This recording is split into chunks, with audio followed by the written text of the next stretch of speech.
آپ کی جو بات ہے نا اس کو میں خطرناک ویو دینے جا رہا ہوں، اور ہاں، کیونکہ ہمارا کام ہے قوم کو وہ ہم دیکھیں، میں تو رسک کا آدمی ہوں.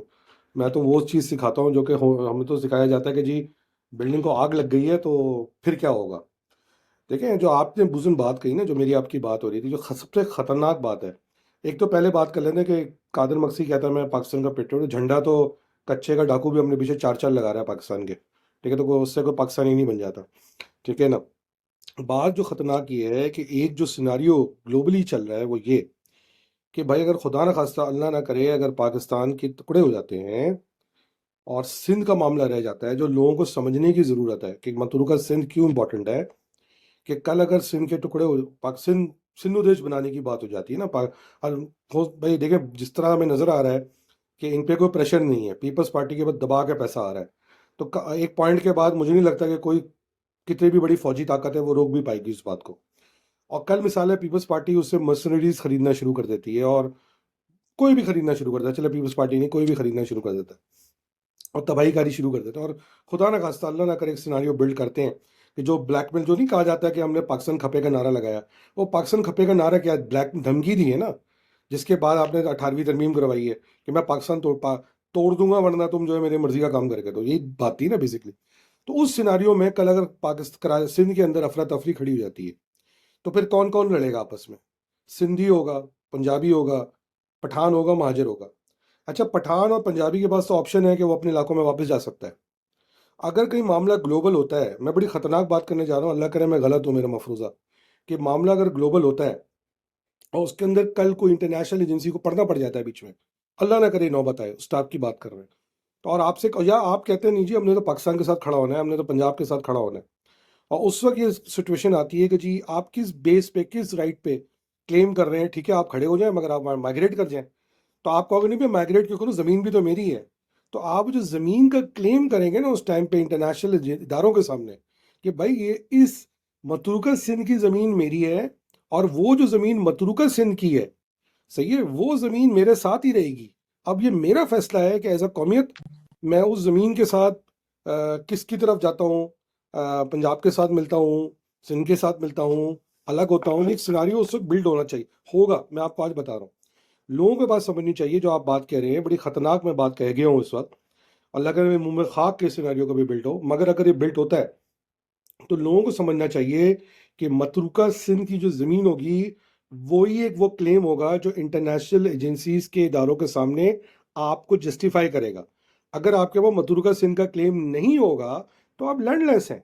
تو آپ کو کہا جائے ٹھیک ہے آپ کو پنجاب کے ساتھ رہنا ہے، آپ ٹرینوں میں بیٹھ کے پنجاب نکل جائیں، آپ کہیں اور نکل جائیں، زمین تو آپ کی ہے ہی نہیں. مگر زمین کا کلیم تبھی امپورٹنٹ بنے گا تب ہی جا کے انٹرنیشنل ایجنسیاں، کوئی یو این، کوئی جنیوا، کوئی یو ایس، کوئی فلاں دھماکہ کہے گا نہیں بھائی یہ زمین ان کی تھی نہرو لیاقت پیکٹ کے تحت، تو جو کم سے کم جو زمین ان کی ہے وہ زمین ان کو دینی چاہیے، اس زمین پہ اس قوم کو رہنے کا حق ہے.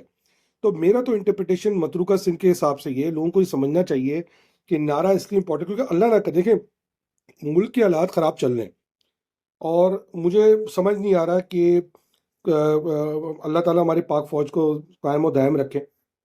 ملک کے حالات اتنے خراب چل رہے ہیں کہ بہت سارے لوگ پاک فوج کو کمزور کرنے کی کوششوں میں لگے ہوئے ہیں.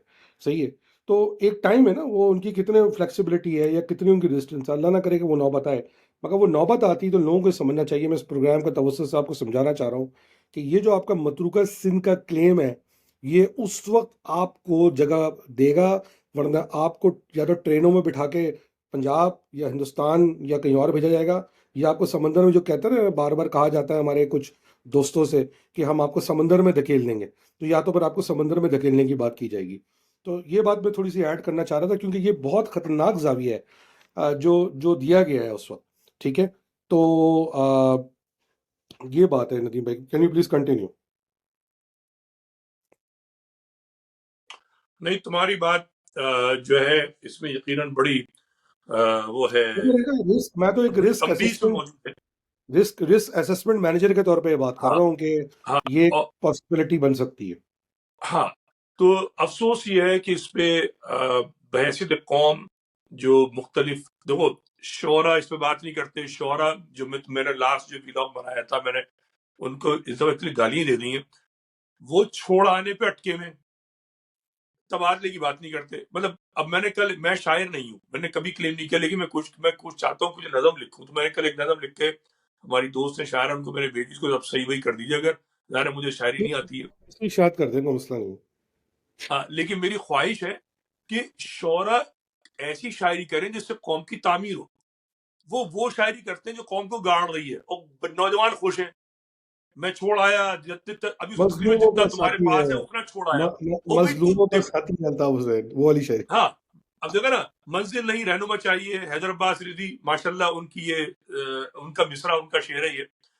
جس قوم کا یہ حال ہو, جو یہ کہے کہ مجھے منزل نہیں رہنما چاہیے, اس کو تو جینے کا حق نہیں ہونا چاہیے. اگلا مصرع چاہیے, ایسی قوم کو جینے کا حق نہیں ہونا چاہیے, اس کو منزل نہیں رہنما چاہیے. اجاز مطلب الحق صاحب جہالت کی انتہا. اعجاز الحق صاحب جنہوں نے پروونشل میں تقریر کی ہے, اور میں نے سنی, بہاری کے اس پہ جو بات ان کو تکلیف ہوئی ہے, وہ سوچنا چاہیے. جو ہم بات اتنے دنوں سے کہہ رہے ہیں کہ متروکہ سندھ کی بات کو ایز اے ریفرنس استعمال نہ کریں, اس کو اپنا ایک ایڈاپٹ کریں, ورنہ یہ تانے آپ کو پڑھتے رہیں گے ہمیشہ. صحیح, یہ سمجھنا چاہیے ان کو. ابھی ٹائم آ گیا ہے, اگر اب بھی نہیں سمجھیں گے, اور جو میں نے ابھی ایک انالیسس دیا ہے, کسی وجہ سے دیا ہے, کچھ سن کے دیا ہوگا کہیں پہ, تو اس کو اگر ان کو ابھی بھی سمجھ نہیں آئے, تو پھر خدا ہی ہے, پھر ایسی قوموں کے کوئی مدد نہیں کرتا, خدا بھی مدد نہیں کرتا جو قومیں اپنی مدد کرنے کے لیے. آپ دیکھ لیں نا, یہودیوں کو جب کہا گیا حضرت موسیٰ حضرت ہارون کے دور میں, قرآن میں پڑھ رہا تھا کہ جاؤ جا کے چڑھائی کرو ان کے ساتھ, صحیح ہے, اور انہوں نے منع کر دیا ان کے ساتھ جنگ لڑنے کے لیے, تو 40 سال کے لیے خوار کر دیا اللہ تعالیٰ.